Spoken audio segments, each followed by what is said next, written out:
mas-uuliyiinta heer gobol iyo heer degmo ee gobolka Hawd iyo sidoo kale waxgaradka iyo odayaasha gobolkaasi Hawd ayaa kulanay maanta iskugu yimaadeen oo ka qabsoomay magaalada Balligubadle ee xarunta gobolka Hawd waxa ay si buuxda u taageereen meelmarinta heshiiska xukuumadda Soomaaliland iyo shirkadda DP World ee maalgelinta marsada Berberaasi oo ay dhawaan cod aqlabiyada ku ansixiyeen golaha wakiilada Soomaaliland.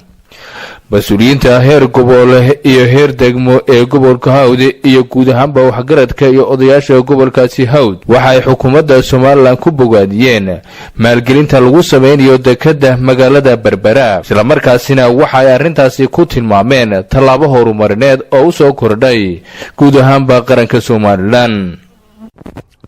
waxaan taageersanahay mashruuca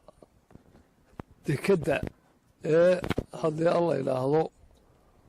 ay dawladdu waddaanu taageersanahay annaga oo ah golaha baarlamanka iyo dawladduba isku raacday waanu taageersanahay annagoo ah gobolka Hawd iyo degmooyinka hoos yimaada odayaasheeda oo dhan oo meeshan ku shira waanu taageersanahay taageeradaasaan wadnaa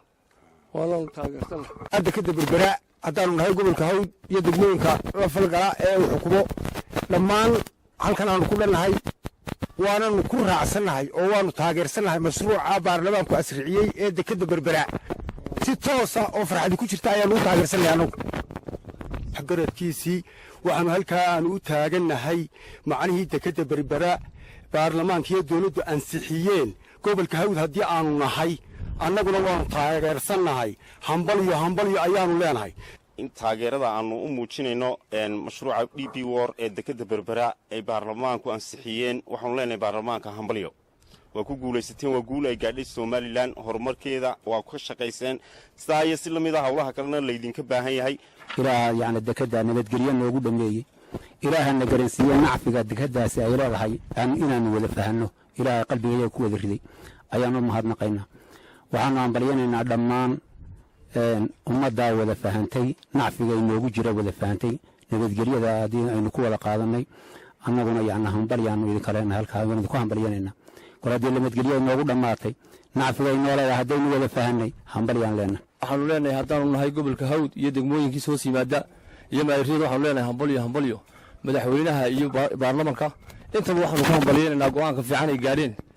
heshiiskii dekedda Berbera DP World horta marka hore waxaan salaamay madaxweynaha jamhuuriyadda Soomaaliland Axmed Maxamed Siiraanyo saddexda gol qaran ee heshiiska wada saxeexay waxaanu ku taageersanahay heshiiska ay galeen dekedda Berbera maalgashiga ah waanu taageersanahay gobolka Hawd nahay waxaan leenahay cidii horumarka diidan waanu ka soo horjeednaa hadaan gobolka Hawd nahay anigoo ah maayirka gobolka Hawd dadkaas oo lamid ahayo madaxweynaha Allah barakeeye waa nin weyn kulley wax badan oo fara badan dalka uu qabtay waxyaabaha bay dekeduna ka mid tahay Allah barakeeye baan leenahay arrinkan waan soo dhaweynayna gabagabadii kulankaasi waxaa soo gunaanaday badhasabka gobolka Hawd Ibrahim Xasan Cali Cawad waxa uu soo dhaweeyay maalgelinta dekedda Berbera waxaan aad ugu faraxsanahay oo aad u hambalyeynaya horumarka runtii qaranka ay xukuumadda ka shaqeynayso baarlamaankuna ay la gartay runtii mashruuca dekeddu waa mashruuc lafdhabar u ah nolosheena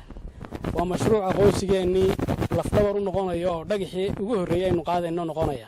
waa mashruuc cadow badan oo Soomaaliland oo runtii uu jecel yahay inaanu hirgelin dekeddu inaanay inoo dhismin oo mashruucaasi hirgelin waxaan number 1 dabada ka riixayo wada cadowga Soomaaliland baa dabada ka riixaya waxaan u aragnaa in cadowga Soomaaliland ku fashilmay mashruuca waxna aanay ka qaban karaynin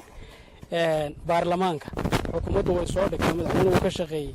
xukuumadduna way soo dhigtay baarlamaankuna wuu ansixiyay aad iyo aad baan ugu hambalyeynaa ansixinta baarlamaanka aanay u kala harin Maxamed Shiciiro Axmed TV qaranka Soomaaliland magaalada Balligubadle ee xarunta gobolka Hawd.